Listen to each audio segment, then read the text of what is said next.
बिल्कुल संक्षेप में पढ़ेंगे, अपना कोर्स पढ़ेंगे। चलिए आगे। व्याख्या करे का पूछने कसर जाने हम पहचान आपको बता रहे हैं। चलिए हम लोग पढ़ते हैं अलंकार।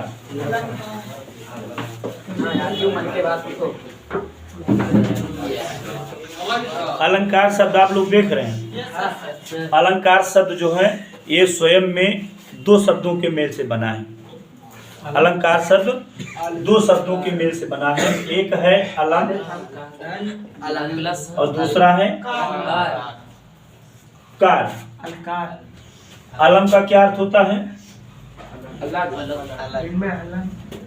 अलम का क्या अर्थ होता है? अलम का अर्थ होता है भूषण, भूषण या आभूषण। और कार का क्या अर्थ होता है? करने वाला, करने वाला। भूषण का अर्थ होता है करने वाला। यानी कि अलंकार का शाब्दिक अर्थ होता है कि जो हमको अलंकृत करे, सुशोभित करे, हमारी सुंदरता को बढ़ाए। जैसे हम सामान्य होते हैं, कुछ धारण नहीं किए रहते हैं, कोई किसी प्रकार का कोई आभूषण नहीं पहने होते हैं, सामान्य वस्त्र धारण किए होते हैं, तो हमारी सुंदरता भी सामान्य होती है। परंतु अगर हम कोई आभूषण धारण कर लेते हैं तो हमारी सुंदरता बढ़ जाती है। तो अलंकार का वही काम है। जैसे हम दुनिया भर के आभूषण को धारण कर लेते हैं अपने मन के अनुकूल, तो हमारी सुंदरता बढ़ जाती है। वैसे रचनाओं में भी, काव्यों में भी यदि सुंदर सुंदर शब्दों का चुनाव कर लिया जाए, अलंकारों का चुनाव कर लिया जाए, तो काव्य की सुंदरता अपने आप बढ़ जाती है। समझ गए? काव्य की सुंदरता को बढ़ाने के लिए, उसकी सार्थकता को बढ़ाने के लिए काव्यों में अलंकार का प्रयोग किया जाता है। ठीक है। तो अलम का अर्थ हो गया भूषण और कार का अर्थ हो गया करने वाला। अब इसकी परिभाषा लिख लीजिए। अलंकार, फिर से हेडिंग डालिए, अलंकार वो जिस प्रकार से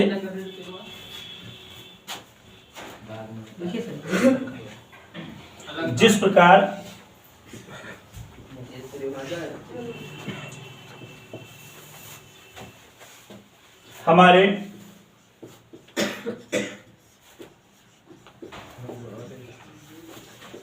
शरीर की,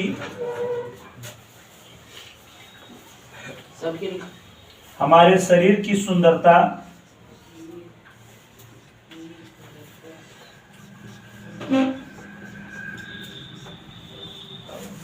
आभूषण से,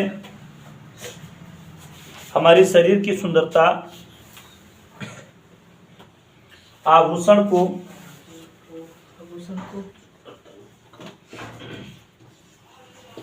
धारण करने से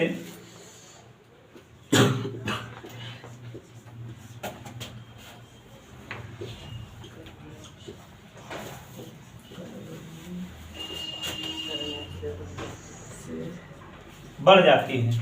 ठीक उसी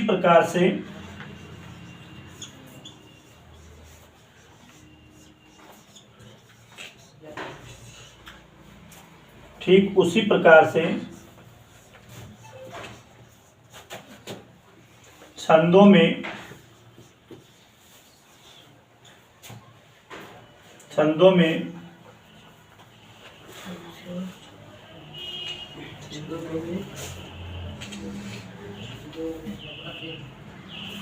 उसी प्रकार से छंदों में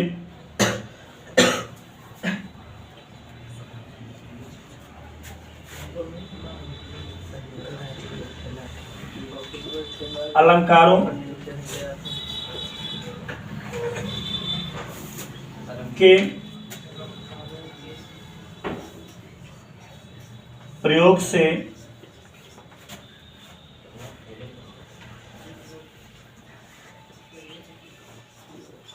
सुंदरता बढ़ जाती है।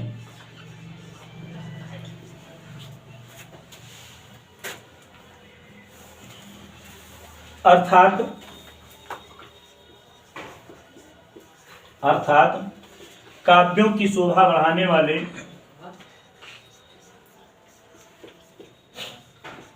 काव्यों की शोभा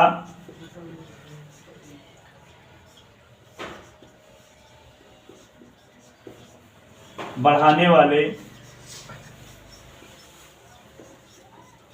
तत्वों को अलंकार कहते हैं।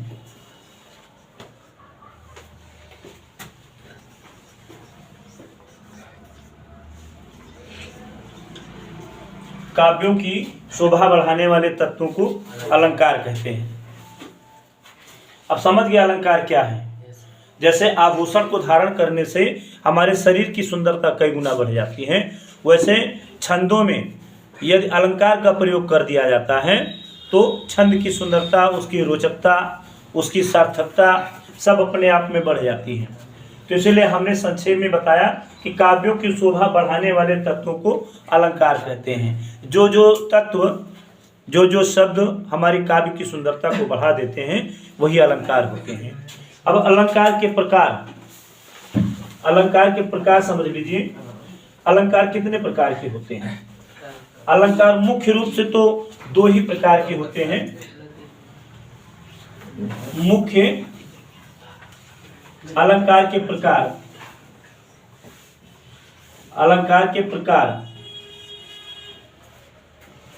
अलंकार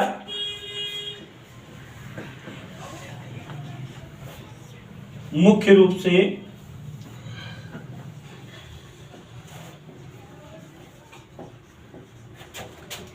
दो प्रकार के होते हैं। मुख्य रूप से दो प्रकार के होते हैं।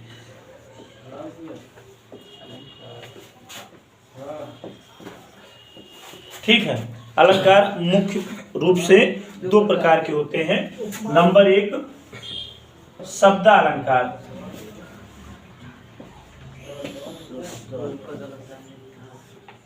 नंबर एक शब्दालंकार, नंबर दो अर्थालंकार, और नंबर तीसरा कौन सा है? उभयालंकार। लेकिन मुख्य रूप से दो ही माने गए हैं, शब्दालंकार, अर्थालंकार और उभयालंकार। ये दो अलंकार मुख्य माने गए। लेकिन हिंदी में हम तीन अलंकार लगभग पढ़ते हैं, लेकिन मुख्य दो ही माने जाते हैं। अब शब्दालंकार को हम समझ लें कि शब्दालंकार क्या है।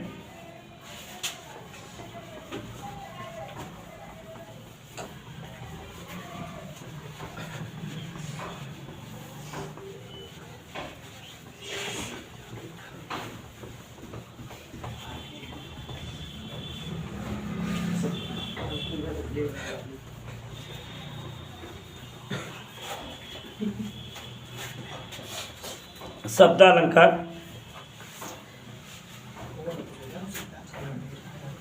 शब्दा, अर्था और उभया। अब शब्दा का मतलब होता है कि काव्य में, हमारी काव्य रचनाओं में यदि शब्दों के माध्यम से कोई विशेष अर्थ निकलता है या चमत्कार आता है या सुंदरता बढ़ जाती है तो शब्दालंकार। और अर्थ के माध्यम से अगर हमारे काव्यगत रचनाओं में चमत्कार उत्पन्न होता है तो अर्थालंकार होता है। और जहाँ पर दोनों का प्रयोग हो, उभय का मतलब होता है दोनों, जहाँ पर दोनों का प्रयोग होता है वहाँ उभय अलंकार होता है। तो पहले शब्दालंकार को परिभाषित कर लीजिए। शब्दालंकार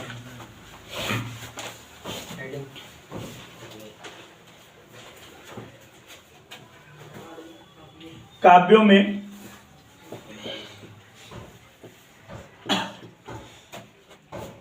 शब्दों के द्वारा, काव्यों में शब्दों के द्वारा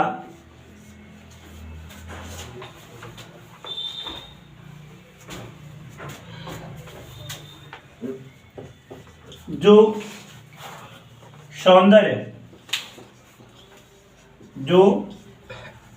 सौंदर्य या चमत्कार उत्पन्न होता है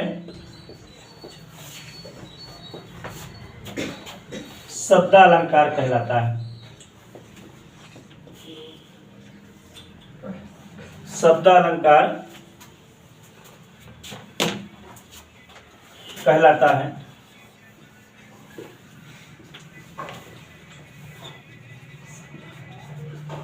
उसके बाद में अर्थालंकार।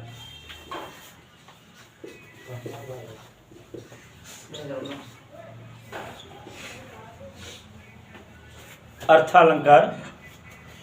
अब शब्दालंकार के मुख्य लगभग भेद लिख लीजिए, उसके बाद अर्था पढ़ते हैं हम लोग। शब्दालंकार, अब हम समझ गए होंगे कि काव्यों में शब्दों के द्वारा जो सौंदर्य यानी सुंदरता उत्पन्न होता है या कोई चमत्कार आ जाता है तो वो शब्दालंकार कहलाता है। जैसे यमक, अनुप्रास और यमक,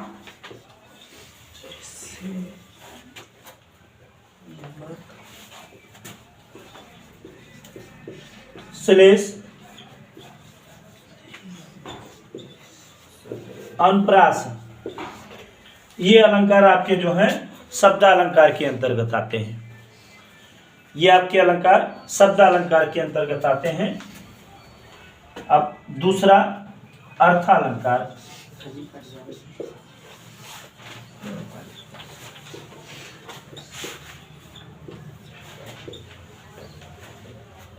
जब हमारे काव्यों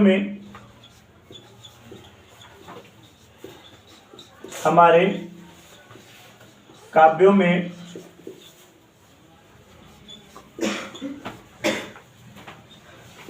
अर्थ के कारण, हमारे काव्यों में अर्थ के कारण कोई चमत्कार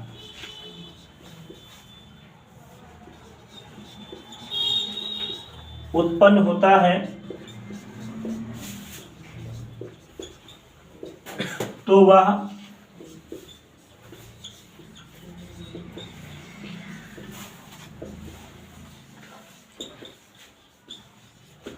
अर्थालंकार कहलाता है।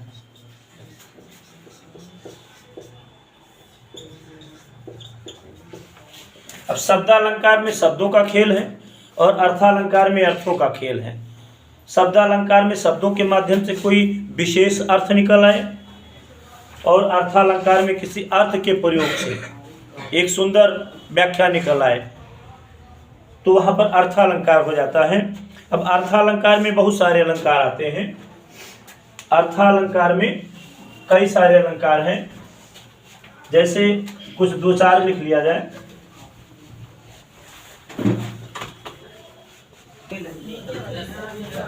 जैसे अर्थालंकार जो है, अर्थालंकार भी कई प्रकार के हैं।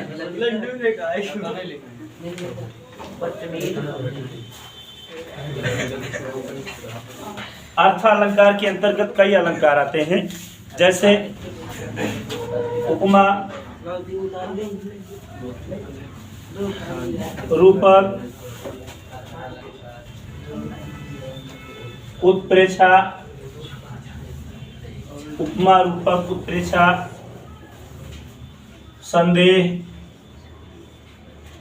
अतिशयोक्ति,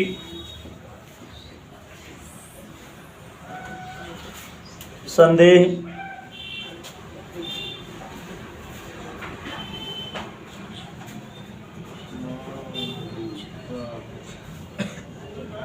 अतिशयोक्ति,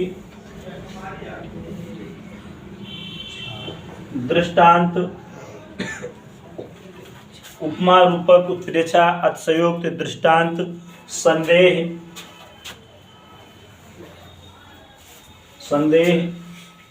प्रतीप,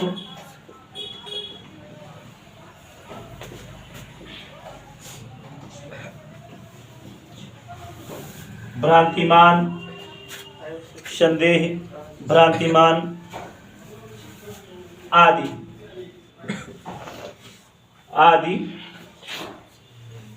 ये अर्थालंकार के अंतर्गत आते हैं। उपमा, रूपक, उत्प्रेक्षा, संदेह, अतिशयोक्ति, दृष्टांत, प्रत्यय, भ्रांतिमान आदि।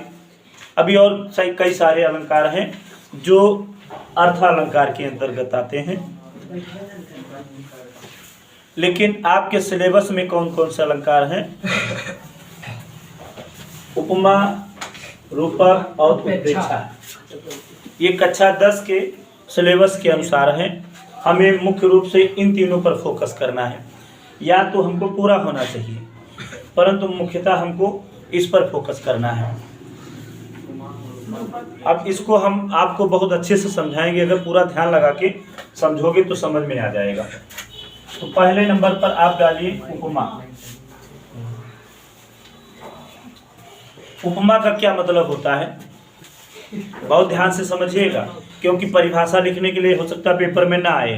एक परिभाषा दे दी जाएगी और आपसे ऑप्शन दे दिया जाएगा 4, और आपसे पूछा जाएगा कि इसमें ये कौन सा अलंकार है, या कोई उदाहरण पंक्ति दे दिया जाएगा, उसमें पूछा जाएगा आपसे कि ये कौन सा अलंकार है। अब समझिए उपमा। उपमा का क्या मतलब होता है? उपमा का अर्थ होता है तुलना करना। किसी से तुलना किया जाए, किसी से उपमा दिया जाए, समानता किया जाए। उपमा का मतलब ये होता है। अब उपमा अलंकार को पढ़ने से पहले उपमा अलंकार के 4 अंग होते हैं। तो सबसे पहले उपमा अलंकार की चाहे परिभाषा आप लिख लीजिए।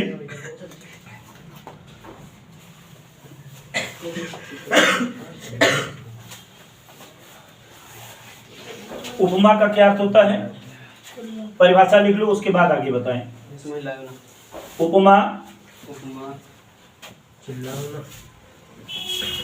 शब्द का अर्थ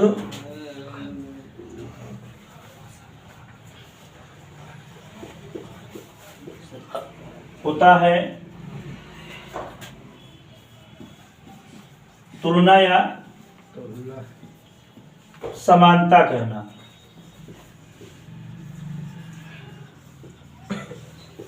समानता करना अर्थात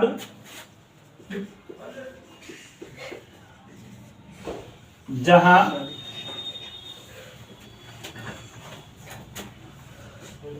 एक वस्तु की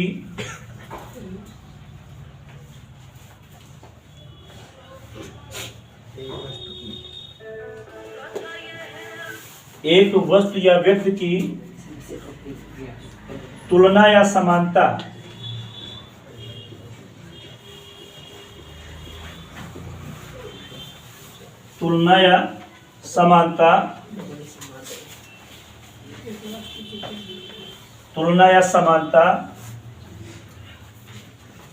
किसी दूसरे व्यक्ति या वस्तु से की जाए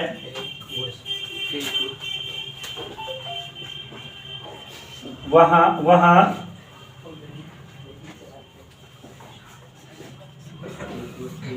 उपमा अलंकार होता है।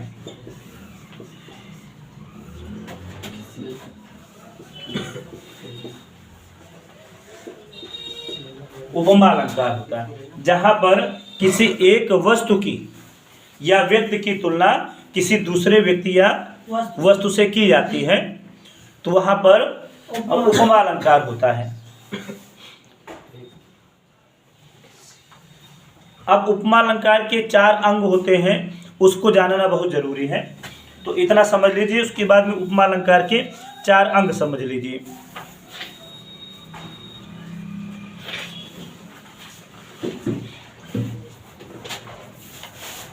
उपमा अलंकार के 4 अंग समझ लीजिए।